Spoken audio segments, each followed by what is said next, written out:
Indonesia dan China resmi menandatangani kesepakatan senilai 10 miliar dolar Amerika Serikat atau senilai 156 triliun rupiah di Forum Bisnis Indonesia-China.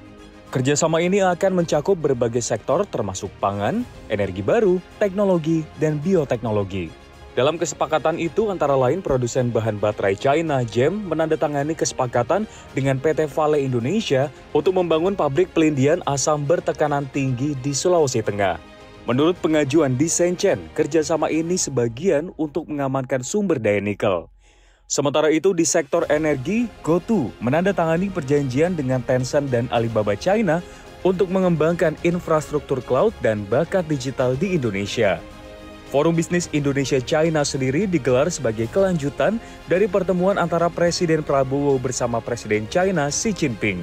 Kedua negara sepakat untuk meningkatkan kolaborasi di berbagai sektor seperti kendaraan energi baru, baterai litium, fotovoltaik, dan ekonomi digital.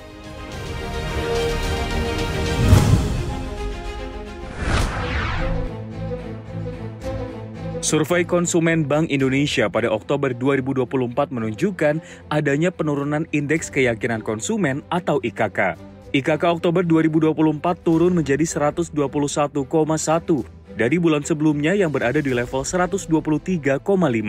Level ini menjadi yang terendah sejak Desember 2022. Selain IKK, Indeks Kondisi Ekonomi atau IKE dan Indeks Ekspektasi Konsumen atau IEK juga mencatatkan penurunan. IKE pada Oktober tercatat di level 109,9, turun dari bulan sebelumnya di level 113,9.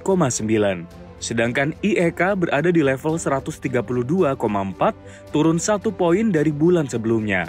Dengan hasil survei ini, Bank Indonesia mengklaim IKK Oktober masih tetap terjaga karena masih berada di atas level 100.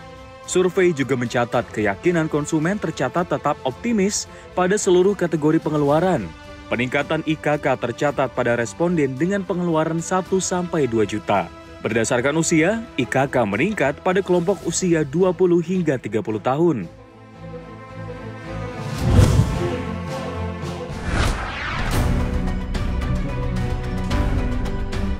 Utang pemerintah hingga data terakhir per 30 September 2024 mencapai 8.473,9 triliun rupiah atau naik 11,97 triliun rupiah bila dibandingkan catatan per Agustus 2024. Nilai itu membuat rasio utang terhadap produk domestik bruto atau PDB ke posisi 38,55%, naik dari bulan sebelumnya sebesar 38,49%.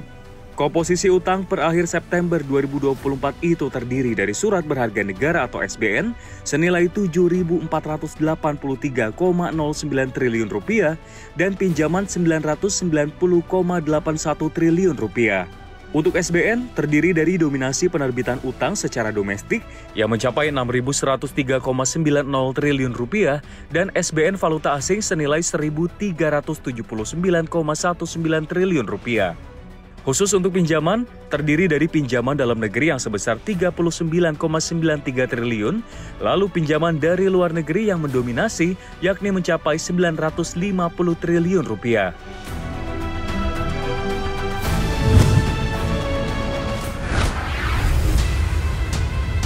Menteri Pertanian Andi Amran Sulaiman dengan tegas menyatakan tidak akan segan-segan mencabut izin impor milik 5 perusahaan industri pengolah susu yang kedapatan menolak menyerap susu sapi segar dari peternak rakyat. Amran mengatakan saat ini status izin impor 5 perusahaan tersebut masih ditahan untuk sementara waktu. Namun jika 5 perusahaan itu menolak untuk menyerap susu segar dari peternak, maka izin impor yang sebelumnya hanya ditangguhkan akan dicopot secara permanen dan tidak diizinkan untuk mengimpor susu dari luar negeri. Sementara itu, industri pengolahan susu mengungkapkan alasan membatasi penyerapan susu dalam negeri dan lebih suka impor karena kualitas susu peternak dalam negeri tidak sesuai standar perusahaan. Direktur Eksekutif Asosiasi Industri Pengolahan Susu atau AIPS Sony Effendi menambahkan, susu peternak dalam negeri mengandung bahan-bahan tertentu yang tidak aman ketika dikonsumsi masyarakat. Sony mengatakan susu dalam negeri cenderung mengandung air, sugar sirup, dan bahan lainnya.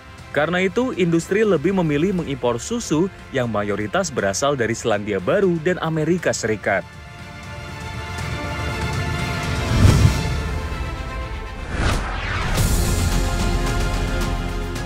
Pemerintah Vietnam mengancam akan memblokir domain internet serta aplikasi Temu dan Shein di negaranya jika tidak mendaftarkan operasi mereka ke Kementerian Perdagangan setempat sebelum akhir November ini.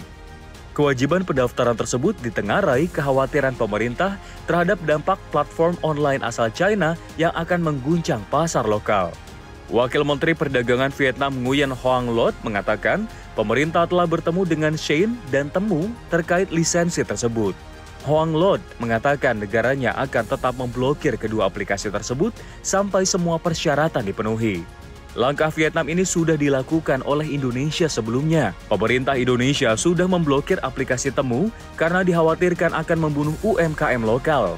Sebab, aplikasi itu memiliki metode bisnis yang langsung menjual barang dari pabrik ke konsumen akhir sehingga dipatok dengan harga yang sangat murah dan merusak pasar.